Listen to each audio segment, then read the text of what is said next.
Machine কিংবা manual কোনোটাতেই আমাদের কোনো রকম সমস্যা নেই, কিন্তু সমস্যা তখনই থাকে যখন আমরা দেখি যে কোনো একটা বিতর্কিত বিষয়কে আমরা দেখি যে নির্বাচন কমিশন প্রায়োরিটি দিচ্ছে। আপনি জানেন যে এগুলা শুধু আমাদের কথা না। আসসালামু আলাইকুম, আমি কেম রাকিব, ঐক্যবদ্ধ নির্ভীক জবিয়ান প্যানেল থেকে বিপি পদপ্রার্থী। আমার ব্যালট নম্বর A11।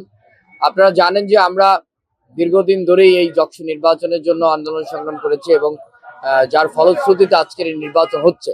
সেই লক্ষ্যে আমাদের একটা আশা আকাঙ্ক্ষা, সেটা হলো যে একটা সুষ্ঠু এবং নিরপেক্ষ একটা নির্বাচন হবে।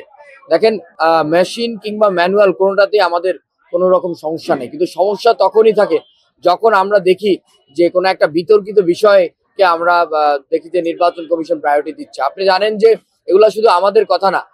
বিগত যে ক্যাম্পাসগুলোতে নির্বাচন হয়েছে, সেই নির্বাচনে মেশিনে যেই সমস্যা ছিল সেই সমস্যার কথা আপনারা জানেন এবং এগুলো কিন্তু স্পষ্ট। আর সবচেয়ে বড় কথা যেটা, সেটা হলো যে গতকালকে যখন ওখানে প্যানেলের সবাই প্যানেলের প্রতিনিধিরা ছিলেন এবং স্বতন্ত্র প্রার্থীরা সেখানে ছিলেন, সেখানে যারা মেশিন অপারেটর তারা সরাসরি স্বীকার করেছে যে মেশিনে 2% ভোট এদিক সেদিক হতে পারে।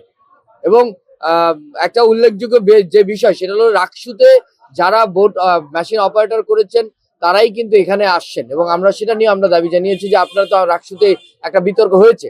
তো এখন আমরা যেই জায়গায় প্রবলেম, এই প্রবলেম নিয়ে তো আমাদের কথা বলতে হবে। আমাদের তো মেশিনের সমস্যা না বা ম্যানুয়ালের সমস্যা না, আমাদের সমস্যা হলো যে জায়গায় মেশিনে এই ত্রুটিগুলো যদি নির্বাচন কমিশনই বলে বা নির্বাচন কমিশনের যে অপারেটর যদি নিজ থেকে বলে যে এখানে 2% ভোট এদিক সেদিক হয়, তাহলে সেই বিষয়টা কি আমরা তুলে ধরতে পারবো না ভাই? আমরা সেই বিষয়টা তুলে ধরার জন্যই কিন্তু আজকে আমরা সংবাদ সম্মেলন করেছি। এবং পাশাপাশি আপনাদেরকে বলে রাখি, গতকালকে নির্বাচন কমিশনারের পক্ষ থেকে ব্যালট দেওয়া হয়েছে, ব্ল্যাঙ্ক ব্যালট দেওয়া হয়েছে, যে ব্যালট গুলোতে প্রার্থী যারা ছিল তারা ভোট দিয়েছে, কিন্তু ওখানে একটা ব্যালট আগে থেকেই একটা নির্দিষ্ট প্যানেলের প্রার্থীদের ওখানে ভোট দেওয়া আছে এবং ওইটা আমার প্যানেলের এজিএস এর হাতে আসছে এবং সাথে সাথেই আমার এজিএস বিএম আতিকুর রহমান তানজিল কিন্তু সেটা প্রতিক্রিয়া জানিয়েছেন এবং এই যে আপনার নির্বাচন কমিশন সেটা বলেছেন যে এটা তাদের ভুলবশত আসছে। এখন দেখেন, যাদের নেচার শুধুমাত্র বিরোধিতা করা, তারা দেখবেন যে কোনো কথায় আপনার বিরোধিতা করবে, তারা সত্যিটা খুঁজবে না। আমরা এই ভোট স্বচ্ছ হোক, এটা আমরা চাই। এখন সেই স্বচ্ছতার জায়গাটা ধরে রাখতে যদি নির্বাচন কমিশন এই মেশিনের ত্রুটিগুলো সমাধান করতে পারে, অবশ্যই আমরা মেশিনে চাই।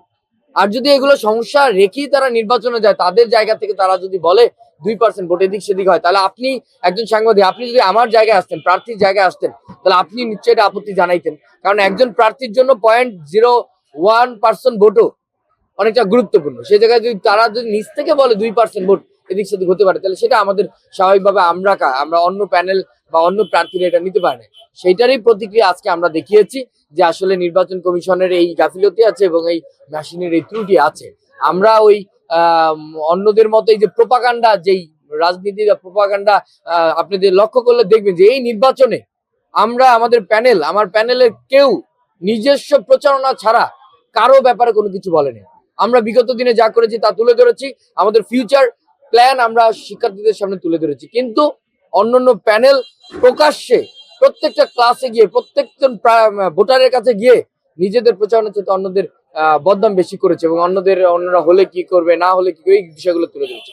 অর্থাৎ শিক্ষার্থীদের মধ্যে যে সহাবস্থানটা, রাজনৈতিক সংগঠনগুলোর মধ্যে যে সহাবস্থান, এই সহাবস্থানটা কিন্তু তারা নষ্ট করছে।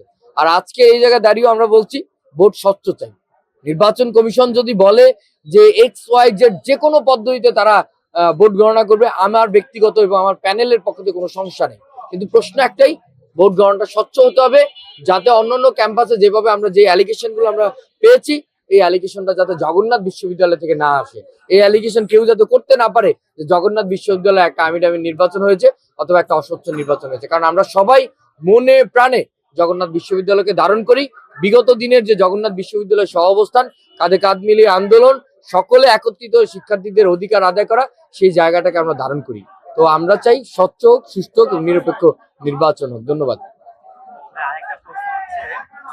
শামু ভাই অভিযোগ করলেন আপনারা পেশি শক্তি খাটানোর জন্য ওয়েমার পদ্ধতি থেকে সরে এসে ম্যানুয়াল পদ্ধতিতে ভোট গণনার জন্য যা আবেদন করতেছেন, যাতে করে আপনারা বেশি শক্তি ব্যবহার করে এই কাউন্টগুলো আপনাদের নিজের দিকে নিতে পারেন। এ ব্যাপারে আপনার মানে তার কথায় যেটা দাঁড়ায় সেটা হলো ম্যানুয়াল করলে শুধুমাত্র মানে আমাদের প্যানেলের লোকজনই ভোট গণনা করবে, এরকম একজন দায়িত্বশীল জায়গায় থেকে যখন কেউ এরকম কিছু বলে তখন আসলে আমরা বাকরুদ্ধ হয়ে যাই। যখন আপনি ম্যানুয়াল করেন আর মেশিন করেন, আমাদের আমাদের ফাইন্ডিংসটা কি? আমাদের ফাইন্ডিংসটা হলো যে যেখানে প্রবলেমটা কোথায় হচ্ছে। আমি তো আপনাকে একটু আগেও বললাম যে কালকে নির্বাচন কমিশনারের মেশিন অপারেটর প্রকাশ্যে বলেছে যে এখানে 2% ভোট এদিক সেদিক হয়। আমি সেই ফাইন্ডিংসটা তুলে ধরেছি। তো সেই জায়গা থেকে আমি কি মেশিন নিয়ে আমি কথা বলতে পারবো না? কিন্তু তিনি যেটা বলেছেন সেই জায়গা থেকে মনে হচ্ছে যদি ম্যানুয়াল করে তাহলে তার কথা ভিত্তিতে যদি ম্যানুয়াল করে তাহলে শুধুমাত্র এখানে ছাত্র অধিকার ছাত্র দল যারা আছে তারাই ভোট গণনায় থাকবে, অন্য কেউ থাকবে না। তার কথা এটা উঠে আসে। তো আমি বলছি তার এই সমস্ত কথা ভিত্তিহীন। তার দায়িত্বশীল জায়গা থেকে আসলে আমরা এরকম কিছু আশা করছি না। এই নির্বাচনই জগন্নাথের জন্য কিছু শেষ না। জগন্নাথের আরো অনেক পথ পাড়ি দেওয়ার আছে। জগন্নাথ বিশ্ববিদ্যালয়ের অনেক কিছু এখনো পাওয়ার আছে।